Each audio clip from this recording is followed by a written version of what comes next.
I want to bring in now Ari Fleischer, the White House press secretary for President George W. Bush, senior political analyst David Gergen, who was an advisor to 4 presidents, and historian Jon Meacham, author of Destiny and Power. Good evening, gentlemen. So let's work this out. Let's hash out this conversation right now. Ari, you first. What's your take on whether Donald Trump's children should be granted top security clearance? Yeah, that gives me a lot of pause, Don. I don't understand why. I understand that they're a close family, that they are advisors to the president-elect, and that's fine and good.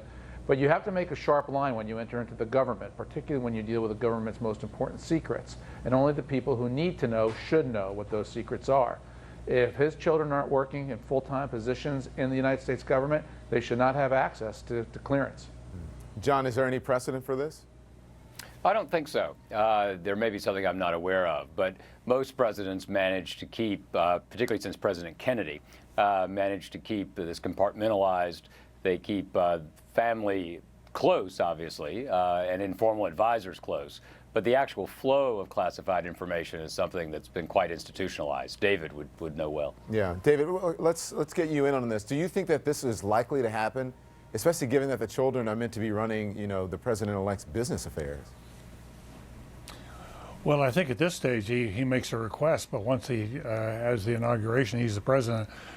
He can decide on his own if he wants to do this. The question is whether it's prudent or not. And I think on that issue, first of all, it is normally restricted. There are 1 or 2 members of the White House staff who mostly are on the domestic side who get clearances. The Chief of Staff, the Counsel of the President, I would assume Steve Bannon and Mr. Priebus will have national security clearances. But after that, you don't do it as a rule. And the nepotism rules prevent Mr. Trump from bringing in members of his family. You could potentially put Jared Kushner on a defense advisory board of some sort, in which case he could get clearance. But I think it would be, I think it's a bad idea to have 4 members of your family come in. That's just unprecedented. But it's a horrible idea to have those same people running your business, right, or at least your main children. You can't have people running a massive business with lots of international connections, at the same time getting national security, top secret materials. The conflicts there are so deep and so obvious, especially in the wake of all the controversy about the Clinton Foundation. You would think this would be the last thing they'd be thinking about. Yeah. Do you think it's, I ask you again, do you think it's likely to happen? You said at this point it's just a request. But once he becomes president, he can do it himself. Do you think it's likely to happen? I wouldn't be surprised if at least 1 of the 4 gets the security clearance. I would be dumbfounded. I think the fact that Ari Fleischer is having real pause, I think tells you a lot about the wisdom of this. Yeah.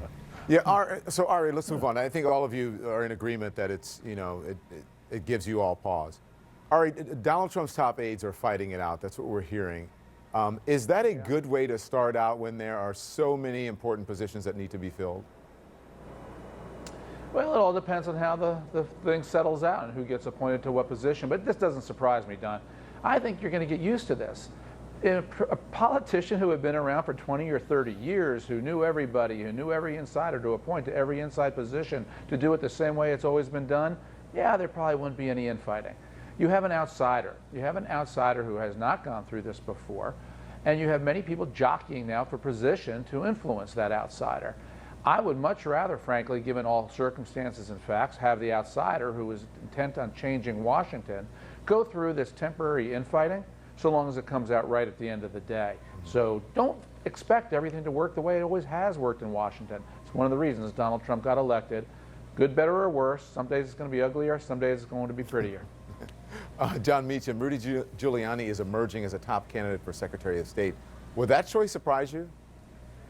Well, given his diplomatic skills in the campaign, I suspect that was sarcasm, by the way, I'm sure. Yeah, that was high wasp sarcasm. Sorry, it would, but I didn't think we'd be sitting here 6 days after the election talking about any of this. So what the hell do I know?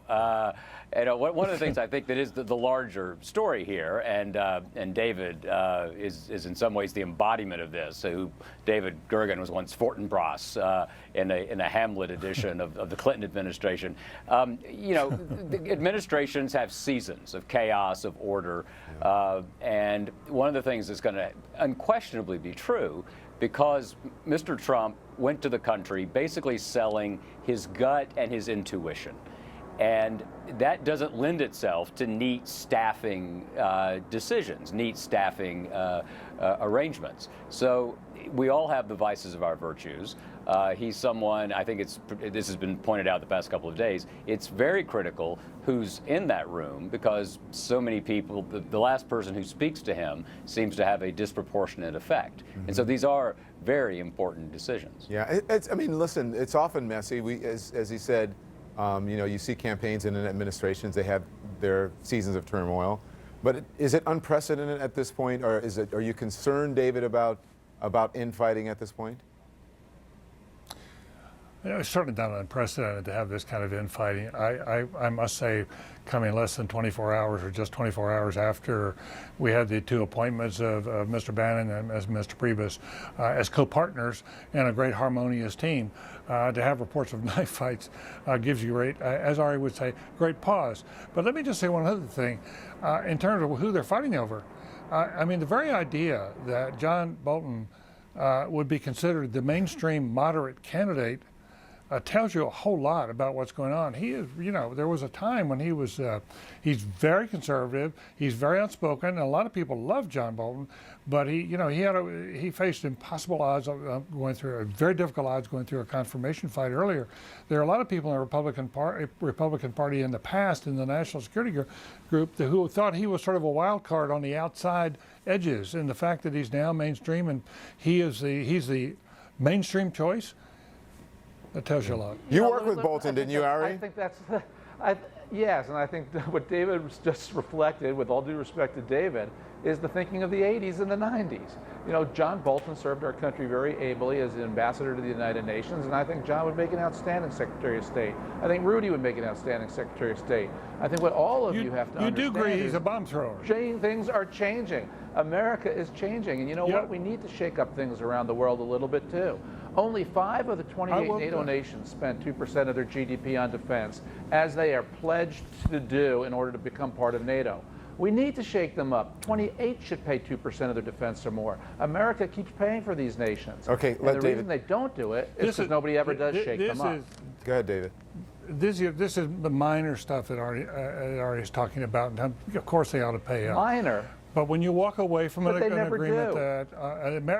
that past presidents have accepted, for the most part, that when their predecessors make agreements in the international arena, that they try to honor those agreements. And to have John Bolton come in here at the very time Trump's talking about withdrawing from the Paris Climate Accord, tearing up the Iranian agreement, treating NATO as maybe we don't need it anymore, it's auxiliary, cozying up to Vladimir Putin. Telling China, Japanese, maybe we're going to put huge tariffs on. Talking about building a wall with the Mexicans. Do you really want to add more lightning and Look, into that? Do you really David, think I think what you really that's going to stabilize the world? Quickly, Ari, because I got to go. I think what you're seeing here is somebody who's moved the goalposts so we can successfully end up with a much better resolution than we've had in the past. Yeah. Okay. Thank you. I don't know what John, you got to speak up with these guys, because you know they'll just keep talking, and you won't get any word in edgewise. I think the new motto of the Trump era should be "Never a dull moment." Thank you, gentlemen. I appreciate it. Straight ahead, the chief of staff and the chief strategist as equal partners in Trump's White House. Will that setup work? Up next, I'm going to ask the man who was President Ronald Reagan's White House chief of staff.